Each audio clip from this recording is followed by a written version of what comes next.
There you go. All right. Well, good afternoon, everybody. Welcome, February 18th. Let's call this meeting to order. This is our policy meeting for the month of February. Item number 2 is a vote on the approval of the agenda. I'll move it. Second, Riva. All right. All those in favor? Aye. Aye. Aye. Opposed?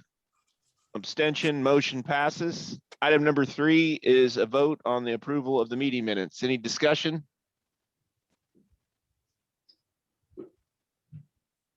Move approval, Ms. Ruth. Thanks, Ruth. Is there a second? Stephanie. Thank you, Stephanie. All those in favor? Aye. Aye. Opposed? Abstention? Motion passes. Item number 4 is consent vote on the approval of the financial statement. Todd, do you want to give us a brief description of that and see if anybody has any questions? There isn't a lot on there this month, just our normal monthly transactions. Essentially, I would recommend approval. Happy to answer any questions. Any questions for Todd? Move approval, Oliver. Second, Weaver. Thank you. All those in favor? Aye. Aye. Opposed? Abstention? Motion passes. Item number 5 is consent and vote on contracts and expenses. And Todd, you're going to give us a brief description on that. Yep, we got 2 items on here for your approval. One is for Descartes is a provider of some data for us for the container locator project. This was under budgeted. This is a budgeted item and it came in under our budgeted amount. And then the Davis Law Firm for special legal services related to the December transload agreements and meetings we had to approve all the financial instruments and finish that all the agreements up for that project. I'd recommend approval on both items. Be happy to answer any questions.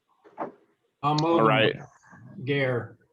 Is there a second? Second, McCoy. Thank you. Any discussion? All those in favor? Aye. Aye. Opposed? Abstention? Motion passes. Item number 6 is a public comment. Is there anyone from the public on that would like to make any comments about any MPO actions? This is the time that we would take those comments. I don't believe there is anyone. All right. We move on to item number 7, which is a presentation from ITS presentation. Dylan, I think is going to handle this. Yeah, I'll kick this off. So good afternoon. We wanted to talk to you today about ITS, or Intelligent Transportation Services. This is something that we don't talk a lot about as we talk about transportation planning. We're often talking about roads, bridges, trails, but we don't talk a lot about the signals and the different technology that makes our system run and managed and operated more efficiently. So we have today for you a quick presentation about this. Andy Swisher from HR Green is going to talk to you. They've been involved with ITS planning, specifically for the city of Des Moines here recently. So I'll turn it over to Andy and he will give us an overview of what ITS is and why we should care. All right, thank you, Dylan. Really, I recognize the fact that you guys do have a very full agenda. So I've got a few slides here, but I'm going to try to move through them very quickly. If you guys have any questions, feel free to stop me. But if you want to move to the next slide, just real quick, just sort of an agenda here for what I'm going to be showing. The regional ITS architecture is something that the MPO is looking to update at this point. And so Dylan asked that I include a little bit on regional ITS architecture, as well as some of the work that we've done for the city of Des Moines from the ITS master plan and now into the implementation phases. Next slide, please. So regional ITS architecture, what is ITS? And really just like Dylan was saying, it's I think of it in terms of it's the technology that's in our roadway. It's the signals, yes, but it's also the communications networks. It's the the parking systems for our garages. It's the software and the computers back at the city buildings.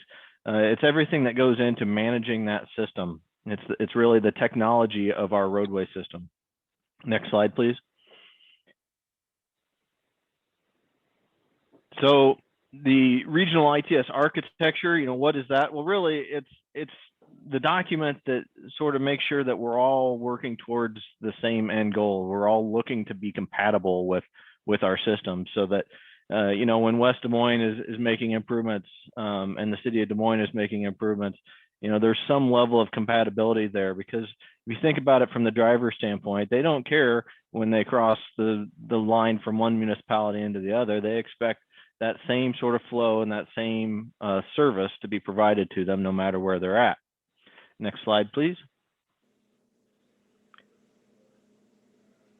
So again, what is the goal? Well, really, it's that integration. It's making sure that we're all sort of planning and going in the same direction and providing for that compatibility.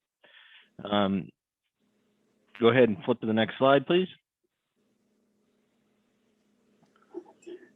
So part of the steps then for updating that ITS architecture, it really all kind of starts with getting the stakeholders involved, defining the needs, defining what we have on the system and defining where we want to go. And so you'll see as we move forward, as I start to talk about the ITS master plan that we did some work for the city of Des Moines, that process is very similar.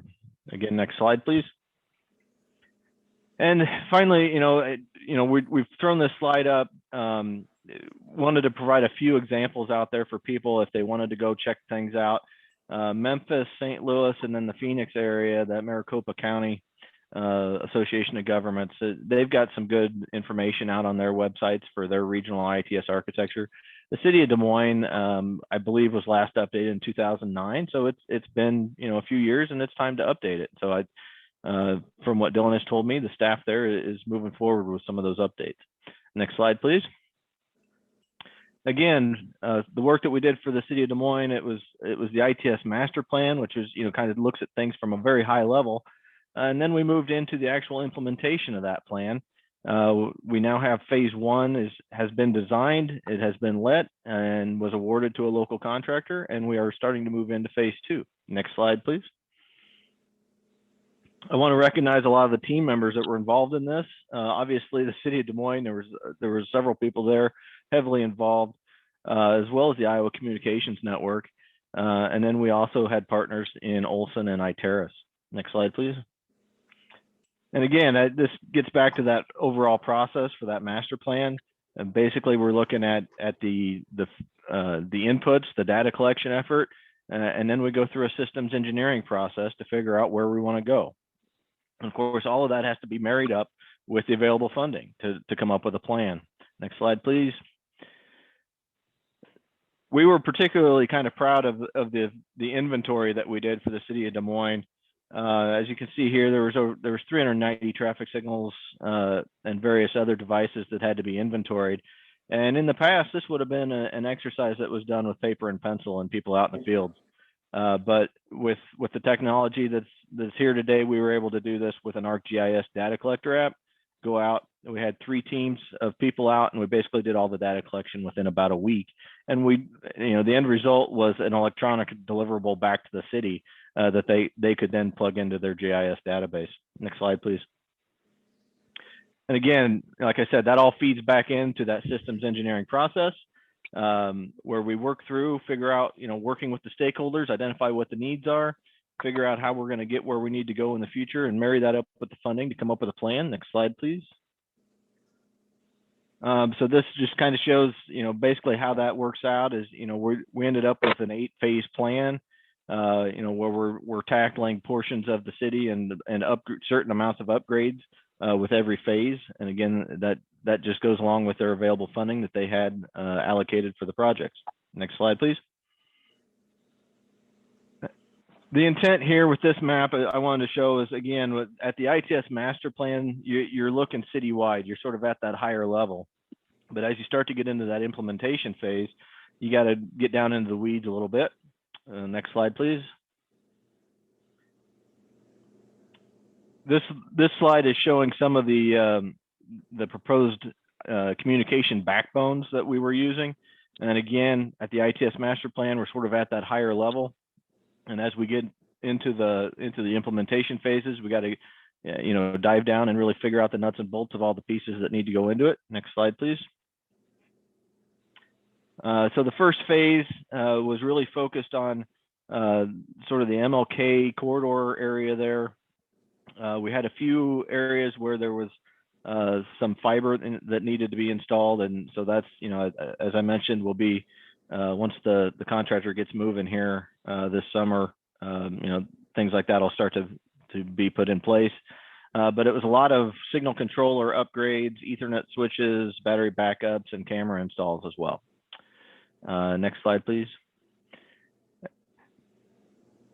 So with phase 2, we start to complete that initial loop that we were working on with phase 1. And then we also move to the south side of town and start working on the southern loop. And phase 2, again, it'll be a lot more controller upgrades, switches, communication networks, that sort of infrastructure. And that's what I had. So next slide, please. I wanted to recognize, you know, here's my contact. Again, I'm Andy Swisher with HR Green. Tyler Wiles, unfortunately couldn't be with us today, but he was also heavily involved in this. And then Corey Bogenreef at the city has been their project manager and has been great to work with. So if you have any questions, I encourage you to reach out to any of us. Thank you very much. Andy, thank you very much. Any questions for Andy? Yeah, I have a quick question. So when you're talking about these loops, are you just talking about like the traffic signals in that loop, or is there more infrastructure that you're meaning here? Yeah, great question. So no, when I'm talking about the loops there, I'm really talking about the communications network. And really what we're trying to do there is create redundant loops that are self-healing. So for instance, if your fiber optic cable gets cut in one area, we want to make sure that the communications have a secondary path to get back to where they need to go. So really that's more in regards to your communications network in this case, and not what you would think of as loop detection for a traffic signal.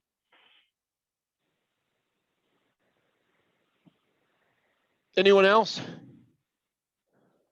Andy, thank you. We appreciate it. We appreciate the work you've been doing for the city of Des Moines. It's we've needed it, and I'm glad that we're making the improvements that we need to make. We'll move on to item number 8. Is a report and vote on the executive director's annual review and compensation adjustment. Mayor Kurowski, I believe you're going to do this. Correct.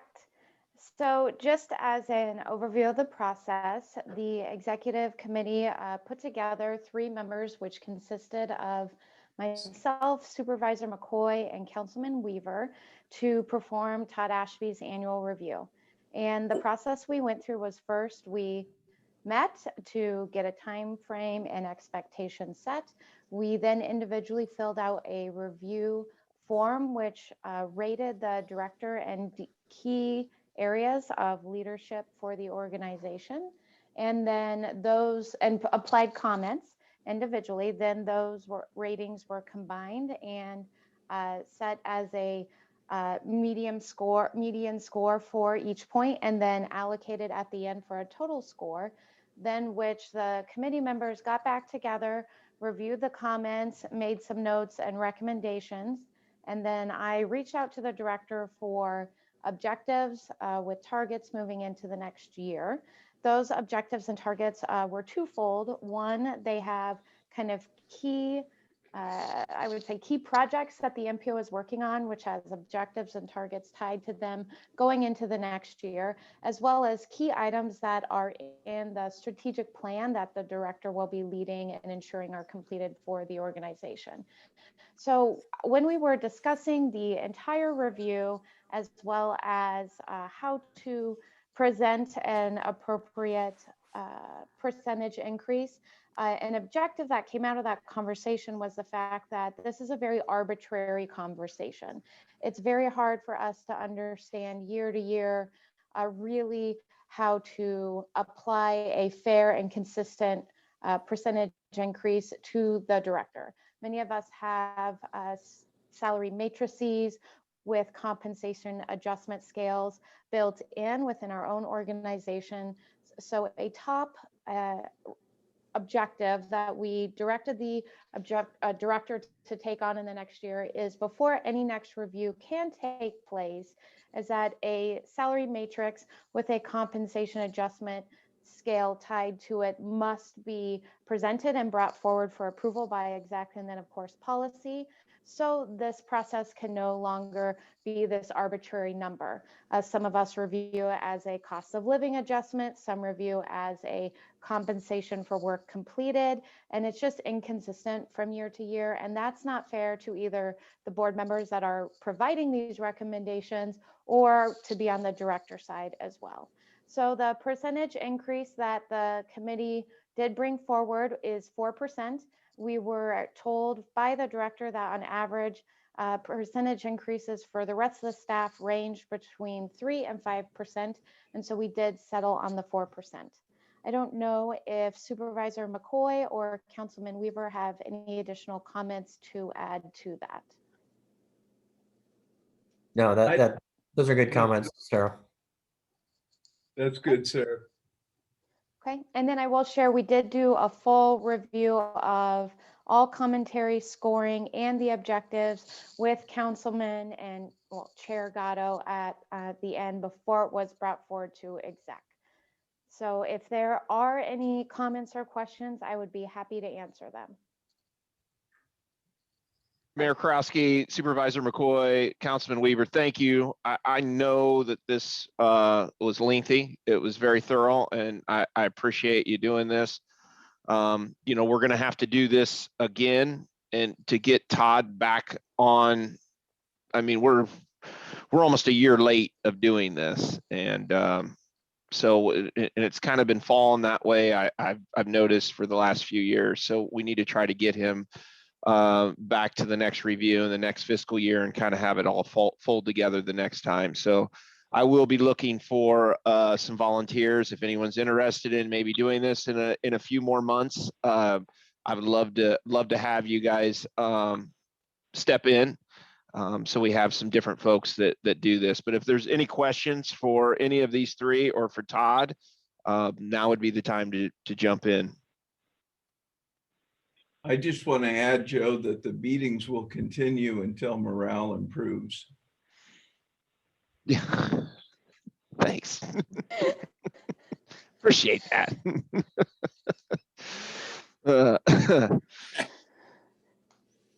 This is a voting item. So if there's no questions or comments, I would entertain a motion from someone. I move it. Second, Reba Norwalk. Thank you. All those in favor? Aye. Aye. Opposed? Abstention? Motion passes. Item number 9 is a report and vote on the executive director's life insurance benefit. This is separated from the compensation adjustment. This was brought to my attention before I was included in the last meeting that the three of them had with Todd, and Todd brought this to my attention. I'll let him speak on it, and then we'll go from there. Sorry, I was on mute. When my contract was approved back in August of 18, there was a provision that provided $2,000 annually for additional life insurance. Some of you may or may not know I've had a couple medical things, 2 liver transplants and various other things. So getting additional insurance is challenging, to say the least. And our insurer that we have at the MPO, nor anyone else I've contacted, is willing to give supplemental insurance. So I was talked with Joe and brought that up, and the idea of maybe that money could go to something else, some other retirement financial vehicle, instead of trying to buy insurance. And so that discussion was had at the February meeting, and was asked to be brought to this meeting. So I did ask Todd to bring this to this meeting. I mean, this was in his contract. Anyone else sitting in this seat would be provided with this compensation. At the executive meeting, it was asked to be separated from the compensation. But I do believe that Todd needs to be able to use this for whether it be a retirement fund or however he uses an annuity or however he wants to do it. If he can't get life insurance, he is entitled to this, just like anyone else. We would be able to compensate the director for this. It's unfortunate that he is unable to get the life insurance for his family if something would happen, but hopefully getting some type of investment would be helpful during the time that his family would need this. So I'll lead the discussion if anyone else wants to jump in, but I would think that Todd deserves this. Councilman Gatto, this is Mayor Krowski, and I expressed this at exec, and I appreciate you looking out for the director. I do, but I am coming from a standpoint, but that I believe this is outside the bounds of his contract, giving a staff person $2,000 to invest where they would like, and that to me that undermines trust. Just as we all have contracts with our own city managers and or city administrators. If there's a different way that he wants to provide for a plan instead of just receiving a $2,000 check for the board to consider, I think that would be thoughtful. But simply carte blanche awarding $2,000, I'm not in favor of. Hey, Todd, Steve Gear, would you be willing to invest this in an annuity so that your family or spouse could benefit from that, just like from life insurance? Yeah, that was my intent, Steve, was an annuity or an IRA. That was what I was investigating next. So yeah, I wasn't just thinking I would, get a check and do whatever I wanted with it to address those concerns. But that there would be some vehicle it would go into, and that would be reported back. Yeah. And I think that's very fair. I mean, the idea of life insurance, I mean, it's not Todd's fault that he can't get it, but I guess, Joe, I'd make a motion to approve allocating $2,000 to Todd to invest in either an annuity or an IRA or some investment vehicle that would provide survivor benefits to his wife and his family, just like life insurance would. Yeah, I'll second that. And point of information, where in the budget will this come out of? And do we do this annually or once a year? Yeah, annually is. It would be annually as part of his compensation, like if we had to pay the bill for his life insurance, I would assume. Yeah. And so this would not go back to the original sign date of his contract. This would just start right now moving forward. I think there are just some very clear parameters I'm not we need to looking put into place. Yeah, I'm not looking for it to be retroactive. No, we've never talked about anything retroactive. We talked about $2,000 as part of an annuity or an investment for his family. Well, and I guess then that would be part of my motion. I guess Scott Brennan, I work closely with, and I can't recall her name, the attorney at your office that heads up your employment compensation. And we spent quite a bit of time working through Todd's contract. So if Todd's comfortable making it effective, 2,000 now going forward, I guess I'd ask for you to refer this back to your key people at your firm, and maybe we just make a formal amendment to his contract. So, Sarah's concerns, we continue to follow the contract with the idea that he can't get life insurance. So let's make an amendment so that annually he can use his $2,000 for basically a survivor benefit for his family. That's a great idea, Steve. Yeah, very much. I would agree with that 100%. Any other discussion or questions for Todd? All those in favor? Aye. Aye. Aye. Aye. Opposed? Abstention? Motion passes. Thank you. Item number 10 is a report and vote election of a calendar year of the 2021 officers. Todd, you'll give us an update on that? Yeah, sure. We formed a nominating committee to look at the officers for the coming year. That committee you can see on the screen. It was Supervisor McCoy, Mayor Andwig, and Councilperson Riva. They got a slate of candidates for the officers. It's the same slate that currently exists. Councilman Gatto for chair, Supervisor McCoy vice chair, Mayor Karofsky for secretary treasurer. That was presented to exec. They approved it, recommending approval today, and would be happy to answer any questions. Any questions or discussion for Todd? All those in favor? Aye. Aye. Oh, I guess I need a motion, don't I, Motion, Scott? Yeah. Sorry. Move to approve, Ruth. Second, Gare. All those in favor? Aye. Aye. Aye. Opposed? Abstention? Motion passes. Item number 11 is report and vote on the DART safety plan and targets. Z. Yep, thank you. Good afternoon. So this is part of the Federal Transit Administration, or FTA's Public Transportation Agency Safety Plan regulation.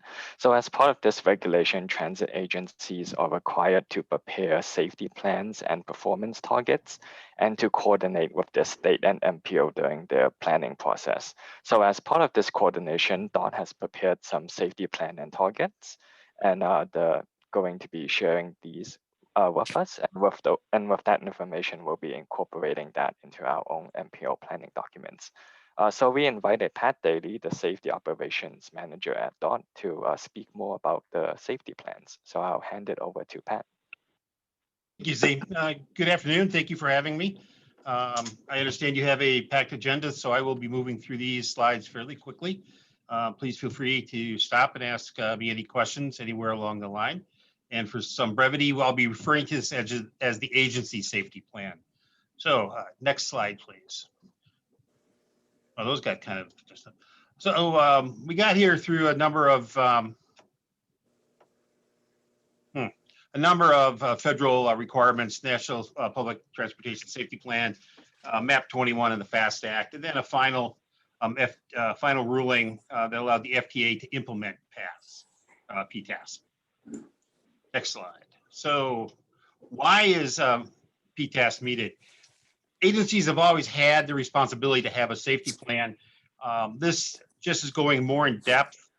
Public transportation, while it is a very safe mode of transportation, does have a chance for much more catastrophic events when there is something to happen.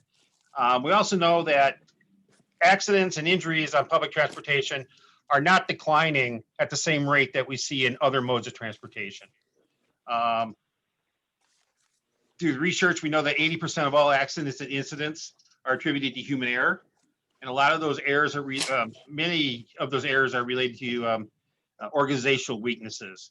And that the lack of safety risk management and oversight has led to many of these happening. People just ignoring what they shouldn't. Next slide, please. So how do we all benefit? It's a top-down organizational plan. I'm sorry, somehow these got switched when I sent them back. So I'm going to move through these a little bit quicker. I hadn't planned on showing these. But what we do is all our employees who are responsible for safety know what their role is. This is proactive. We collect data to inform our decision-making, work with our unions, take their feedback, staff feedback. And we have a formal process for looking at those hazards, now analyzing those hazards, and then tracking the mitigations we put into place. Next slide, please. So here's some general requirements of the PTASP, and that is approved by the CEO and the DART Commission. That was done back on December 1st. That we annually review and update and certify to the FDA that we have updated and reviewed the program, that it's in compliance with the Public Transportation Safety Plan, and that there's an assigned SMS executive or a person to look and make sure that the plan is being implemented, and that's me. Next slide, please. So we have some specific elements in the plan, and that is it has a safety management system, which means that we have policies and procedures, that we have a risk management plan, that we have safety assurance, and we have an employee reporting program. And the employee reporting program is a significant portion of this. And it's a non-punitive method to collect information from our employees out there in the field, in the maintenance shop.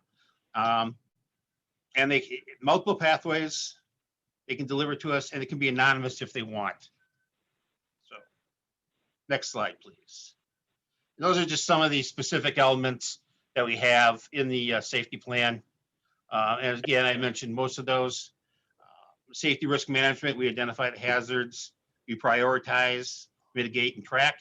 Safety assurance, big part of that is management of change. Are we introducing a new bus, a new a route?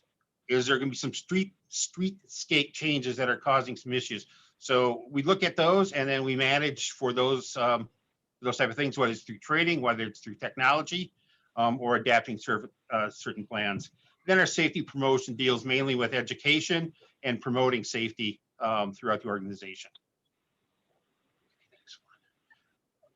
The plan also requires us to have certain performance measures.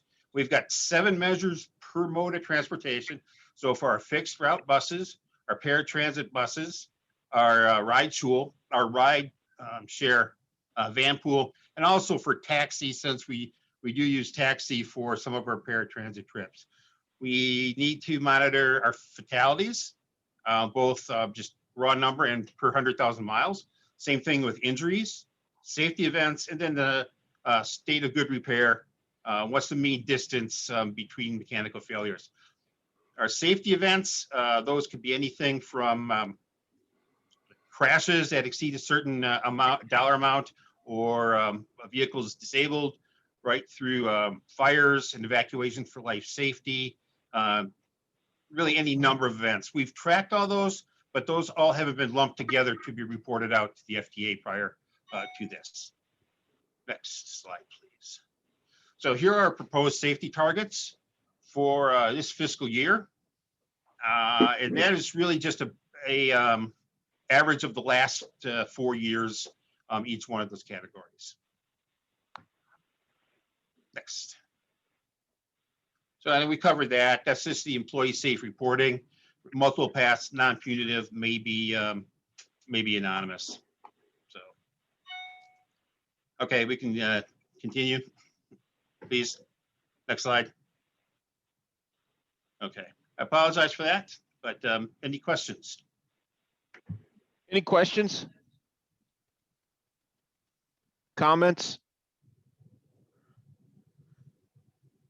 This is a voting item. It's item number 11. Is there a motion? This is Sarah. I motion to approve. Thank you.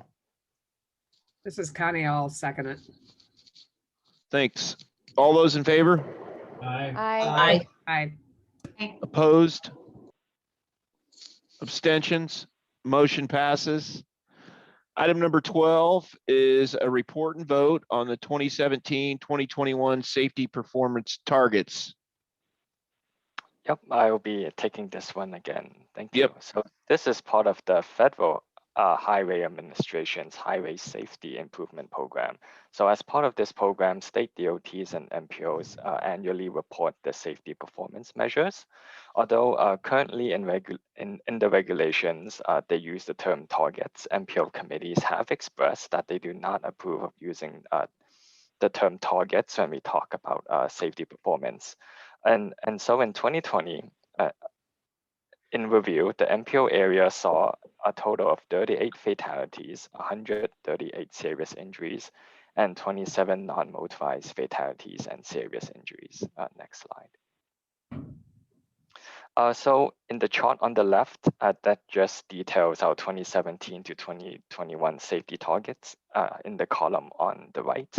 And then in the column in the middle, that's our 2020 safety performance. And then in the column on the left, that's the 2015 to 2019 performance baseline.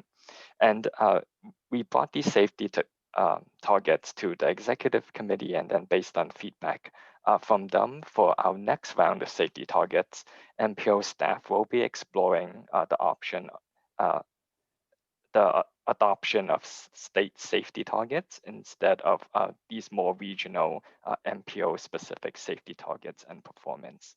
If you have any questions on these safety targets, I can take them at this time. Z, thank you. Any questions, comments? This is Chris Coleman. Go ahead. Can you hear me? Yep. I I can. appreciate the comment at the end about potentially using the state or federal dollars. I think this is a duplication of efforts, and our staff has some, really pressing opportunities to help our member governments. And I think it's better that we spend our time on that than duplicating. But we will take a look at that next year, and I want to underscore that it's done this year, so the change would be next year, and I suppose that'll come back to the full MPO. So I'll move this at this time and stress that we want to take a hard look at whether or not we do the study that duplicates state efforts already. Yeah, great comments. We had a lengthy discussion at the executive committee about this. This is something that it is a duplication. It doesn't, I mean, there's really no reason that we can't use the state numbers. Hopefully we'll get that changed next year, and staff can work on other things for our communities. Second gear. Any other discussion? I have a quick question. Sure. Obviously, setting targets and goals is incredibly important. It sounds like the numbers that we were just read out for last year didn't meet our targets. What's at risk if we continue to not meet our targets or our goals here? Is For the funding at risk or no, for the other accountability? Okay. good question. For the state, there are some funding implications at the DOT level, but for the MPO, it's just a required reporting to the feds. It doesn't impact our funding. It's not tied to any of our funding at all.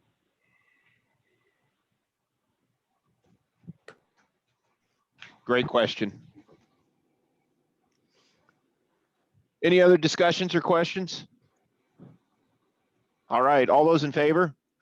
Aye. Aye. Aye. Aye. Aye. Opposed?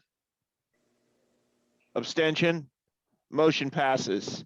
Thank you, Z. Item number 13 is report and vote on MPO appointee to the SUDAS Board of Directors.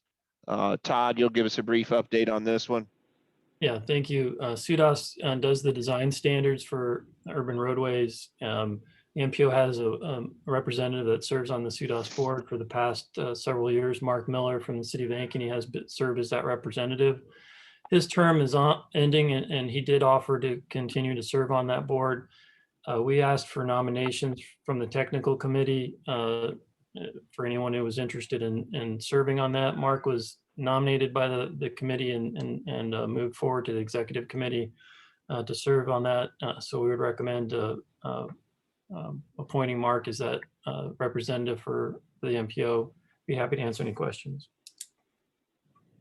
Thank you, Todd. Any questions for Todd about this appointee? This is our last voting item, so I would entertain a motion. Move to approve. So moved, Ruth. Jones. I'll Second, Jones. Thank you. Any discussion? All those in favor? Aye. Aye. Aye. Aye. Opposed? Abstentions? Motion passes. Item number 14 is a report on the fiscal year 2020 audits. Todd? Yeah, thank you. On the next slide. This year we had a new audit firm do our audit. And you may recall Shell and Co. did the audits for several years previous to this. But Denman and Company did it this year. Dave Ellis and Joe Sparks. Joe did much of the work in the office. Dave is the senior partner there. A copy of the audit was included in your packet. The finance subcommittee met and reviewed that on the 5th. Dave and Joe presented to them on the 5th as well, and also to exec. They couldn't be with us today, but I'll go to the next slide. They made some findings. We got the usual finding, or one that we consistently get about separation of duties. So we're taking some steps to address that. Also, some entries were made wrong, and a lot of that has to deal with when we switched from AccuFund software to QuickBooks software, and some of the work from the past audit. So you can see on the screen there, we're adding some bank reconciliation to the financial statements for executive committee, bank statements to a board member, in this case, secretary treasurer. And more training on QuickBooks and working with the auditor to make sure some of the entries that got screwed up essentially when we can transferred from AccuFund to QuickBooks are corrected, and a lot of that's already done. Updated travel policy to meet the auditor's recommendations. We have one, but we're going to tweak that. We've included the build grants into the budget, which you'll see later, and then evaluate some administration or finance needs within staffing. And we've got a couple ideas we're working on that we'll be bringing back to the committee at a later time. I'd offer Mayor Kroski if she wants to add any comments since she chaired the committee. Sure. Thanks, Todd. We did spend, like Todd mentioned, a significant amount of time at finance, I think like 45 minutes to an hour reviewing the audit, and these recommendations to bring forward to you that we will be taking serious steps on the audit findings. I don't like to make auditors unhappy, especially since we are a governmental organization. We need to ensure that we're doing everything we can to demonstrate that we are at least attempting to meet the requirements they would like us to do. The one that is specific, many of us that we experience on other boards, is the separation of duties. With a staff so as small as we have, that's almost impossible to achieve, but we believe these recommendations will show that we are being transparent with financials and demonstrating measures to put in place again to fulfill the requirement where possible. The only thing that I really want to bring attention to the board, because again, this will come up within the budget conversation, is I believe it is an immediate need to have financial expertise either residing within the organization or contracted externally. Our finances are extremely complicated, crossing multiple different fiscal years, from state dollars to federal dollars, reimbursements. And I believe it is essential, with all the work going on, that we have the financial expertise moving forward, not only to ensure that everything is recorded properly, but also to demonstrate cash flow as we manage these large projects and to help obtain clean audits. So if you have any questions, I'm happy to answer them, as we have been through this audit inside and out multiple times to bring this recommendation to you. Mayor, thank you. Appreciate the comments. I would agree wholeheartedly with some of that. It is very complicated now, especially as we include some of the build grants and things like that, that either we do have the expertise or we do sub it out and have a third party do some of the stuff that we need to do. I would entertain any other comments or questions about the audit. I'll move it, and I'll just add to both the mayor and to Chair Gatto. I compliment you for the transparency and addressing these head on.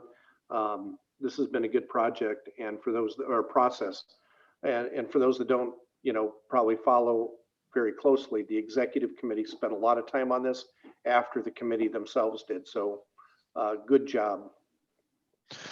So Todd, just following up, even though it's not a voting item, but you'll come back to us with recommendations of how you want to either expertise on staff or a third party. You'll follow up with this. Yeah. I don't think we have a meeting. We do have a meeting in March. Yes. Exec does, but the board does not. Right. Okay. But yeah, we'll be bringing back recommendations to both committees to move forward with some of these items. Okay. Okay. Well, appreciate it, Todd, and the transparency, and Denman and Company. They're a good company, so I feel comfortable with them taking over some of the audit responsibilities. The other company, I know that we struggled with them, so I think this is all good. We will. Is there any other comments or questions? We'll move on to item number 15. Is a report only on the Economic Development District update. And Todd, you're going to give us a brief update on that. Yep, thank you. I'll kick it off, and then Gunner's going to talk through a couple slides. But we wanted to bring the committee up to speed. We talked about this last fall, and the committee gave us approval to start exploring the formation of an economic development district. The district provides an opportunity to get some federal funding into the central Iowa that we previously haven't been able to access, as well as bring some other resources to bear for the communities in the region. So we've started that process, and I think we're making a good headway, and I'll turn it over to Gunner to walk through where we're at and the rest of the way forward. Thank you, Todd. Good afternoon, everyone. Today, I'm going to give you a brief background on what it is we're looking to do, and also give you an overview of the steps taken so far, and finally talk about the overall timeline. And of course, if you have questions, comments, concerns, please feel free to bring those up to us. So to start with the map on the left, you're seeing where all the EDDs throughout the country are in blue. And in the map in the center, you can see in Iowa, there are EDDs everywhere, but for the 7-county region of central Iowa, including Boone, Dallas, Story, Jasper, Polk, Marion, and Warren counties. Usually we would not qualify for an economic development district due to our economic vitality here. But because of the national emergency declaration for the pandemic, central Iowa does qualify. This is the first time that we've qualified to do so since the 2008 floods. It's noteworthy that there are other regions in similar positions who are also exploring EDD designations, such as Indianapolis and St. Louis. Briefly, an economic development district is a designation from the US EDA given to regions that have experienced economic distress. And these typically take the form then of multi-jurisdictional agencies, commonly composed of multiple counties or entities or cities within those counties. It is also important to note what it is not. When people hear economic development, they think about things like the partnership or chambers of commerce or their own economic development districts. And the economic development umbrella is a large one, and there's a niche where the EDD fits as really supporting the infrastructure for community development as part of the overall economic development strategy. So just to reiterate, it's not a chamber of commerce. It doesn't recruit businesses. It's not like the partnership, nor is it like the economic development offices that you would have at your county or cities, nor importantly is it a council of governments. We made sure at the outset of this that we could pursue an EDD without having to have a council of governments. And so that was assured to us by the EDA, and a council of governments would take an entirely different process. The benefits of an EDD are several. The three main categories, though, are funding, staff support, and a regional plan. The funding can take several different forms. Most notably recently was the CARES Act for the COVID relief. A lot of that funding tends to go right to go through EDDs. For example, every EDD in the state received $470,000 of no match dollars to be used for pandemic relief. Central Iowa missed out on that. In addition, there is annually funding provided to an EDD to help provide for staffing. That does require a local match. The dollar amounts that are $70,000 a year in grant funding to be matched by $70,000 a year in local match money. The last thing it does is it really improves applications for federal funding grants. Staff support, this can take many different forms, but notably it can help with the application administration of grants, as well as helping member communities identify opportunities at various levels of government for funding, and just help some of that technical support filling staffing gaps that with communities without capacity. Lastly, we'll mention a regional plan, the Comprehensive Economic Development Strategy, or CEDS, as it is called. This would help catalog priority projects and improve their competitiveness in grant applications. In a moment, I'm going to show you several recent grant applications, and they will be examples of projects that were more likely to be rewarded because they were included in a CEDS. In addition, the regional plan supports existing plans such as regional comp or local comp plans, regional plans like Tomorrow Plan, Capital Crossroads, Dart Forward, and also notably state plans like Manufacturing 4.0. We've updated this slide since any of you have seen it last because we recently received some updated data from the Economic Development Authority. On the left, we've highlighted some overall spending numbers in Iowa. EDA is reporting to us that since 2018, they have spent $61.9 million in Iowa. But if you look at where that money was being spent, the per capita spending was 6 times higher outside of central Iowa. To the tune of about 3.2 million that landed in central Iowa, about $4 a person, compared to 58 million outside of central Iowa, about $25 per person. On the right are just a handful of examples of funding that have been received in Iowa over the past several years. The top two are from 2020, both around the $8 million mark. Both of these were projects that were in CEDS and were much more likely to receive this type of funding because they had that included in the plan. And because the EDA knew that these were strategic priorities that fed the economic resilience of the region. So what would it take? I'm going to go over this one pretty quickly, but we need the disaster declaration that's done. Need to have an entity formed with private representation on the board. That's one of the reasons why it would have to be a new entity, because there is an entity that exists that fits that criteria here. Need to have the support of all the counties within the EDD area, concurrence with the state as well as the local match, and then the creation of that CEDS that I mentioned. And as Todd referenced earlier, we were authorized to begin having conversations with the 7 eligible counties last fall, and if there was majority support, to initiate the designation process. So real briefly, I'm going to go over the timeline, and then we're going to give an update on where we're at with phase 1. Roughly speaking, we have to first identify whether or not there's support. Then we have to create the entity. Then we apply to be recognized as that entity. And then we enter a waiting period while we're waiting for that.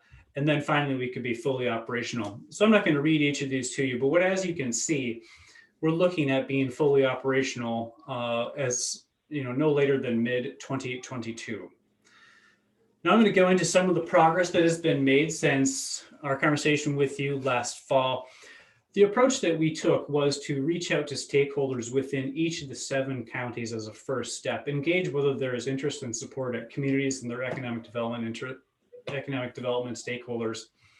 And we did have those meetings with 6 of those counties in February or December, January, and February. I do want to note that in Polk County, the supervisors directed us to come directly to them. And so our outreach to stakeholders within the metro area is going to happen more so as part of phase 2. And I do want to mention that if there's anyone on this call who would like to go into this in more depth, you'd be welcome to reach out to us and we can arrange that. So to date, we have 3 resolutions of support passed. Jasper, Story, and Warren County have done so over the last couple of months. In addition, we have 3 additional votes scheduled for next week. Coincidentally, they're all landing on February 23rd. So by this time next month, or this time next week, it is possible that we would have 6 of the 7. Dallas County is being scheduled for early March. I don't have an exact date on that, though the current tentative schedule is March 2nd. Lastly, we have initiated the process of getting state concurrence. We had a meeting actually just this afternoon with IEA Director Debbie Durham, and she expressed very strong support for an EDD in Central Iowa. I believe her words was, "I don't see why we wouldn't do this. It just makes sense for Central Iowa." She also offered to act as a conduit to the governor's office in order to get that letter of support from them. And we will make that formal letter of that formal request. this summer after the SEDS is done, because the letter needs to reference the SEDS. So this brings us back to our overall timeline. As you can see, we're a long ways through phase 1, entering into phase 2, where we're going to start meeting those criteria, such as the forming the entity, determining membership, determining due structures, forming a board of directors, developing and adopting a SEDS, etc. So our immediate next steps then are to complete phase 1, including those county resolutions and state concurrence. And then, as mentioned, we're shifting our focus to phase 2 here rapidly, including reviewing options for the type of entity with our legal counsel, and also initiating the process of developing the SEDS. Notable tactics here are forming and convening the stakeholder committee and scheduling stakeholder input meetings. So that is the end of the slides on this. I'd be happy to take any questions you might have. Gunnar, thank you for the presentation. Any questions for Gunnar?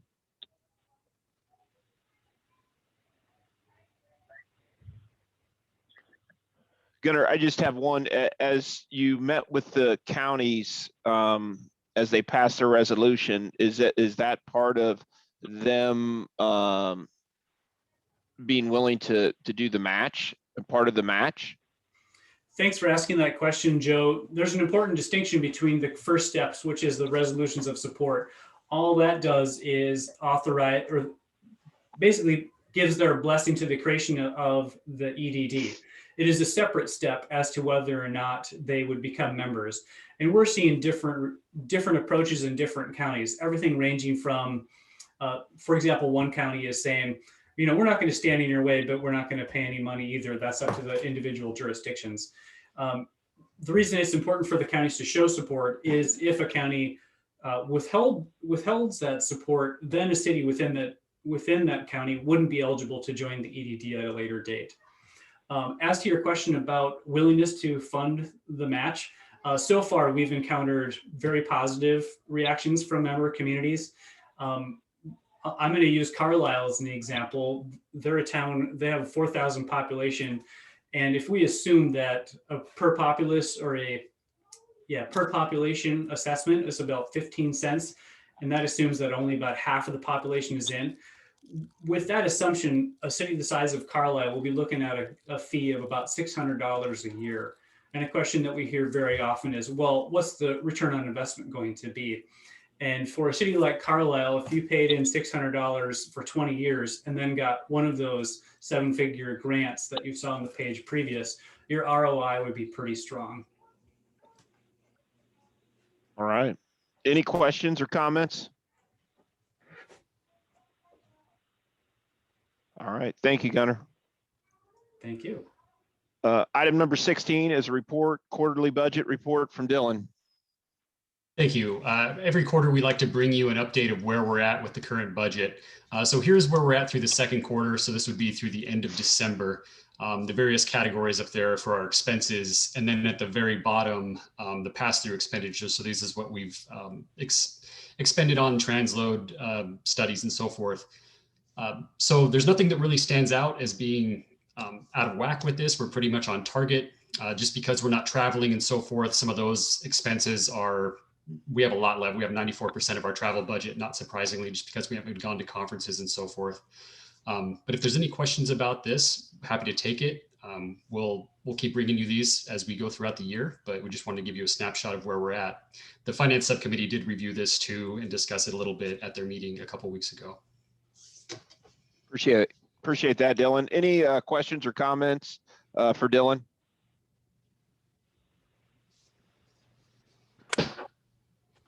All right. Item number 17 is a report on the fiscal year 2022 Unified Planning Work Program and Budget Development. Dylan, you're going to do this one too. Yep, I'll do this one too. So kind of moving from this current budget to the next budget.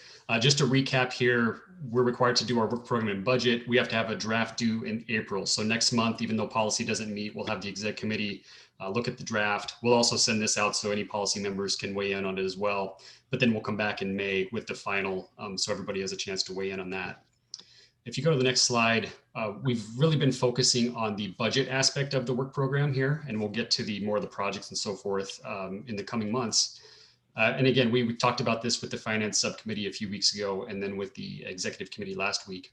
But just a quick rundown of what our anticipated revenues are. There's a few things I want to point out here. Most of our revenues come from the US DOT. They provide us a few funding sources that are more planning funds, and those are matched primarily with assessments from our members. And then we have a few contracts, such as our contract with SERPA, which we've had for a long time, Central Iowa Housing Trust Fund, the Polk County Watershed Management Authorities, and so forth. Also included in this, though, are the various build grants and related granting funds for both the transload facility and the water trails project. So the numbers you see here are pretty inflated over what we've seen previously, just because we have several $1,000,000 in there for the build and the water trails programs. If you go to the next slide, we see expenses. And again, the expenses for the organization are typically just the overhead for the operate. We don't own or operate anything really. It's just the staff, the rent for the facility, and so forth. So you can see those there on the table on the right. In the other direct cost, you see all of the expenses that would be for the transload and the build, and the water trails project. The money that comes in is going to match the money that goes out. So at the end of the day, we're breaking even there. It's just a pass through, but we did want to show that. That was a comment from the finance subcommittee, that we want to show that so that when we get our audit next time, it more closely matches what we've done.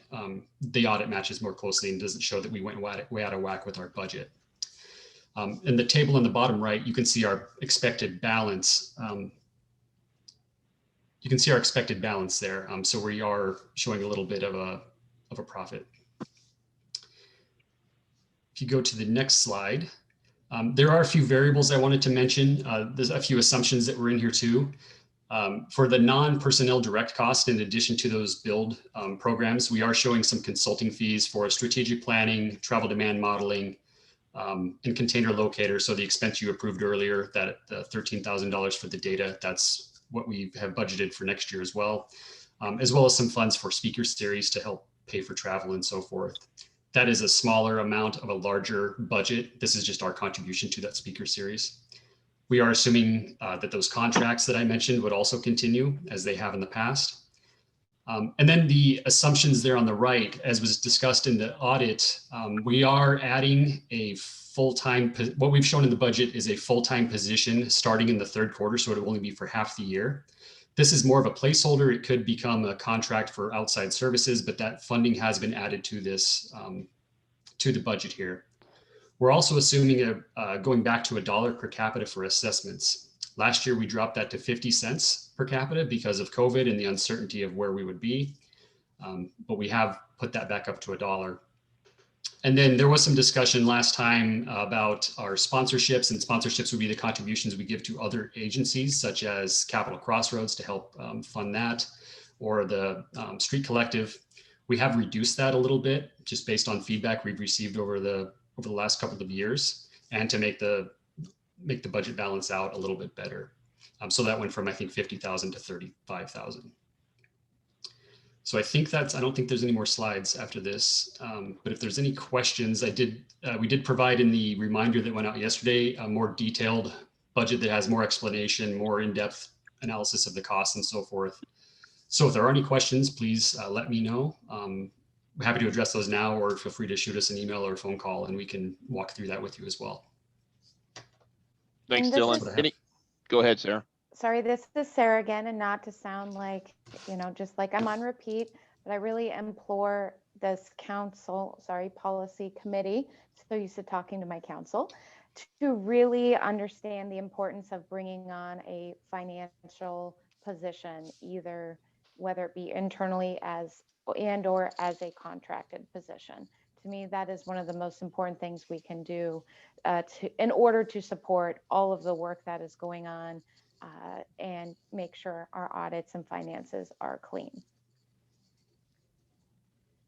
Yeah, good comments. Anyone else, comments or questions? All right, Dylan, thank you. Item number 18 is a report on the FYI 2022-2025 Transportation Improvement Program Development. Andrew. Yes, thank you. So it's that time of year to begin developing the new TIP. This upcoming one will cover federal fiscal years 2022 through 2025. We will be working with the technical committee as well as staff from all the member jurisdictions to categorize and catalog changes to projects in the TIP as well as newly funded projects. And just as a reminder that if projects don't get federally authorized this year, federal fiscal year, by September 30th, we'll be rolling those over to federal fiscal year 2022. We have put out requests, or we will be putting out requests to local jurisdictions to get those changes to MPO staff by the end of March. And as we move forward through this process, we will be providing updates as we go. If anyone has any questions about the TIP development process, I'd be happy to take them at this time. Thank you, Andrew. Any comments or questions?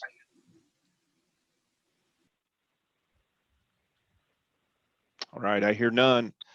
We'll move on to item 19 is a report on the FY 2025 Surface Transportation Block Grant applications from Zach. I want to give you a quick update on the federal fiscal year 2025 STBG application process. The applications were due back on January 15th. We received a total of 22 applications. You can see the various different categories that those applications were submitted under on the screen before you. And we had a little over $39.8 million in total requests. As far as the schedule moving forward goes, move to the next slide, please. On March 18th, the applicants will have an opportunity to present in front of the funding subcommittee. This will provide the funding subcommittee an opportunity to ask any questions they have about the applications. And then the funding subcommittee will have a follow-up meeting on March 31st, where they'll develop their recommendation for funding awards. We'll present that recommendation to the committees in April and then bring it back for final approval at the May committee meetings. I believe that's all I have for the STBG applications. If you have any questions about the applications themselves or the process moving forward, I'd be happy to take those questions at this time. Zach, thanks. Any questions for Zach?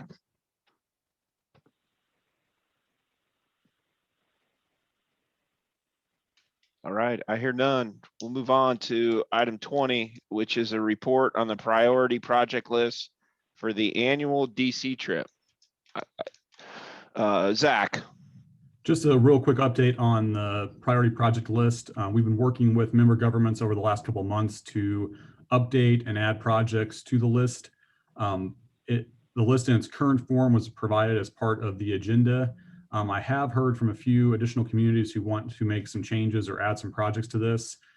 So what we'll do is we'll take any other changes that communities have up until about the middle of March.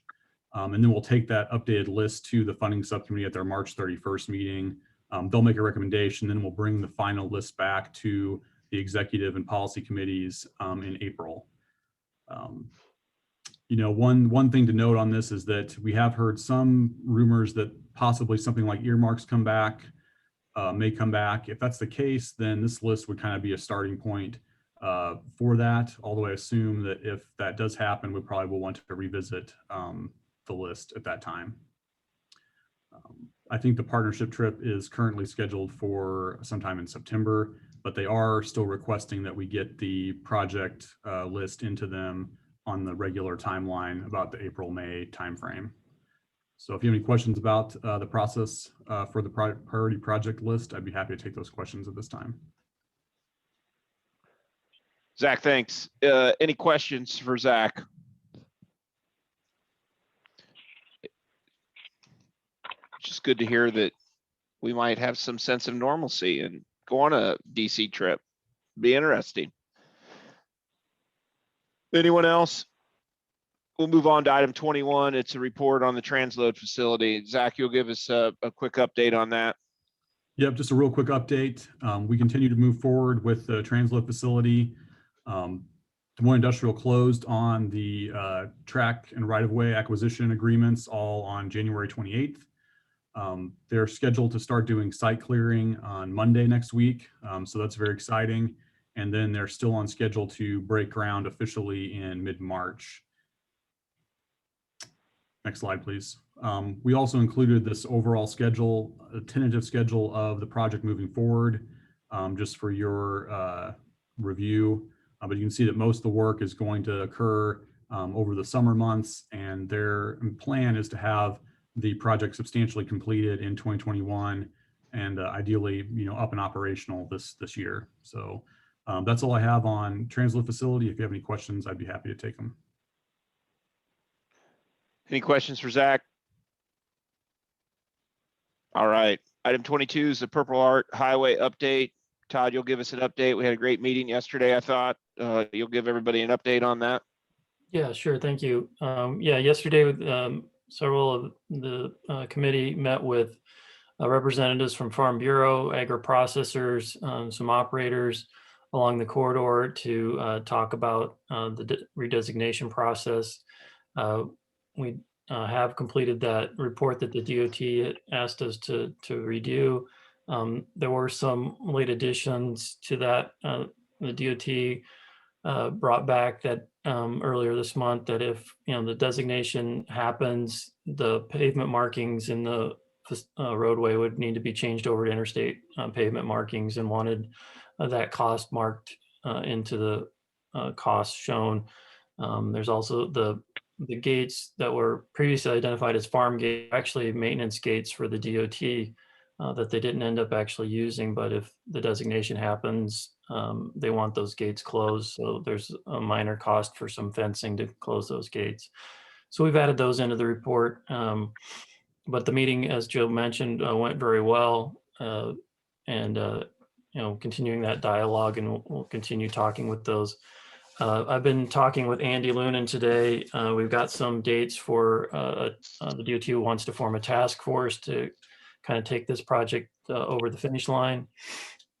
And so we've got some tentative dates out for that, and waiting for some responses on that, 25th, 8th, and 10th of March.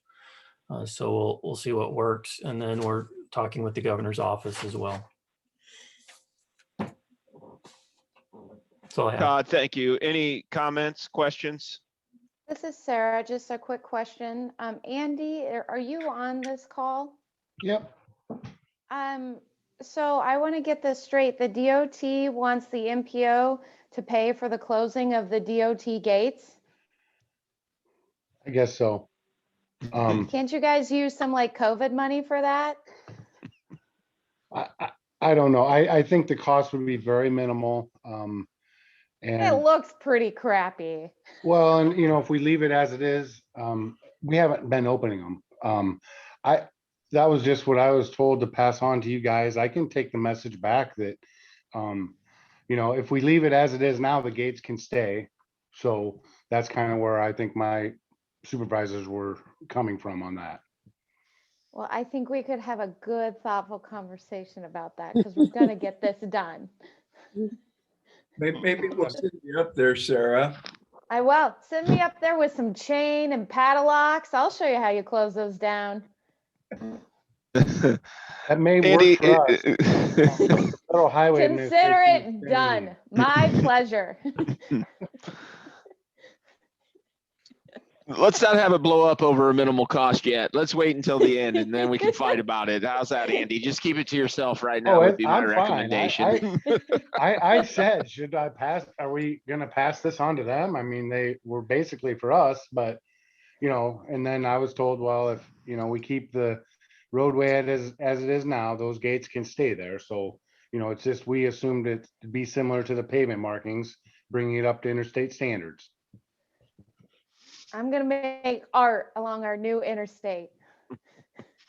Talk to the Federal Highway Administration. I'm going to bet on Mayor Sarah.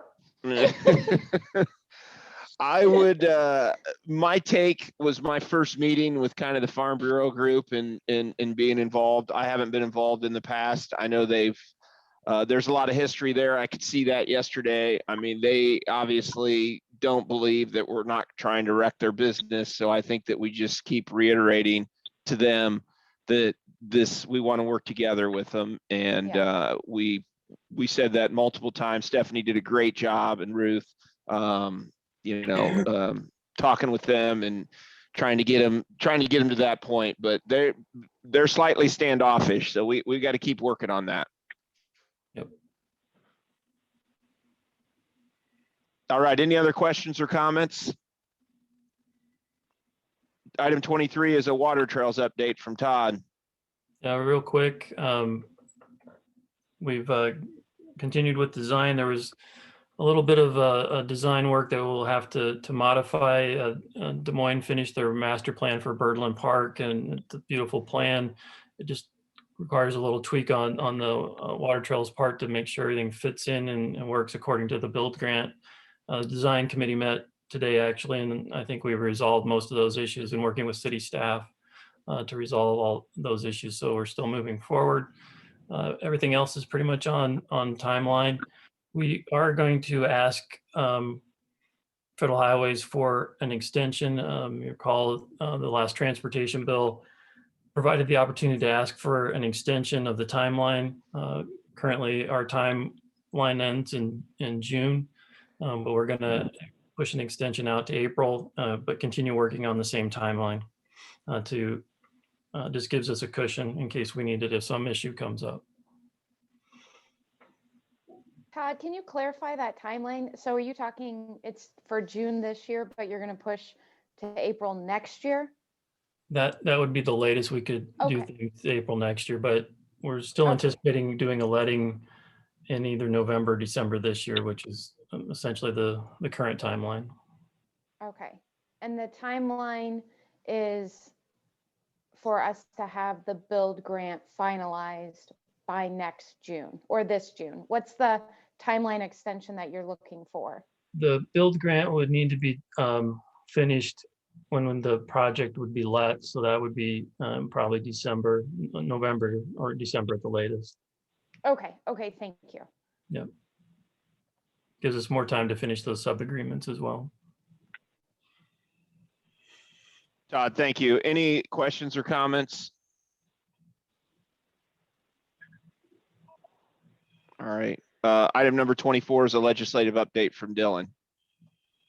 Thank you. I have a couple of things here on the federal side, but then it gets more into the state actions. So last December, there was a COVID recovery bill that was passed, and we've gotten more information recently. In that recovery bill, it said that MPOs over 200,000 will get a dedicated allocation, and that amount equates to about 4.5 million for the MPO. Iowa, as the Iowa DOT, gets about 122 million. And they've produced a formula that you see there of how that would be split out among the cities, counties, trails, and so forth. There was a memo that was attached to the reminder yesterday that spells out how this would work, but essentially they're going to take that 4.5 million that would come to the MPO and run it through the road use tax formula as part of that 23 million. So if you go to the next page, there should be a table. Yep, there's a table there showing what that would break down. What that breakdown would be for all of the cities, all of these cities within the MPO, as well as our associate members, as well as the counties.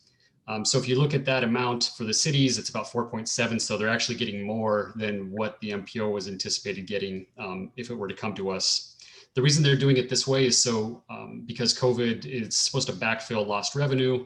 This ensures that all cities receive some funding, versus if it came to us more of like an SDBG grant where we then award that out by application.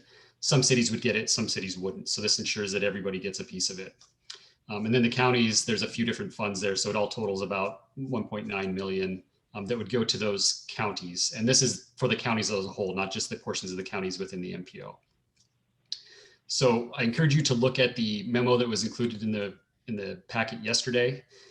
The DOT Commission met last week, and this is what they discussed. This is just a proposal right now.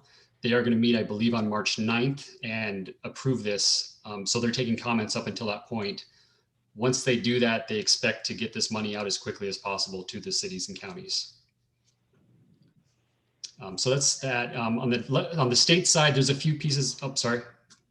Hey, Dylan, is that number based on the 2010 census? Is that where they're getting those numbers? Yes. Yeah. Okay. And if people are curious, you should have, I think every city received this, and we can share it with you as just a long document. So I pulled out just what the MPO members are, but it does show you kind of the formula that was used and the populations that were used. But yeah, it's the 2010 census. Thank you. Or any special census. It's not the most recent estimate like we use. So on the next page here, you can see some state legislation, and I won't go through all these in detail, but there's several pieces of legislation that we're keeping an eye on. as they relates to transportation. And then there's the last one there as it relates to more of the watershed management work that we do. So nothing really too crazy yet, but we'll keep an eye on these. And I would note that the top one there, the personal delivery devices, this has passed the House. Not sure yet what's going to happen in the Senate side, but we'll keep an eye on these and let you know if anything important comes up. And that's what I have for you. Dylan, thanks. Any questions, comments? All right, item 25 is an upcoming events from Gunner. No events to share this month. All right, item 26 is other non-action items of interest to the committee. Todd, you have anything or anyone from the committee? The only thing I have is it's Gunner's birthday tomorrow, so. Good job. Happy birthday, Gunner. I know a place you can get a free piece of cake on your birthday. Item 27 is the next meeting date. This is wrong. what that is wrong. That's what I thought. For this group, the next meeting date is April 15th. Okay. And then this is the executive meeting schedule, right? Is it March 10th? March 10th is correct. Right. Everyone, thank you for being patient. This was a very long agenda, and this meeting's adjourned. Thank you. Thanks. Thanks, everyone. Thank you.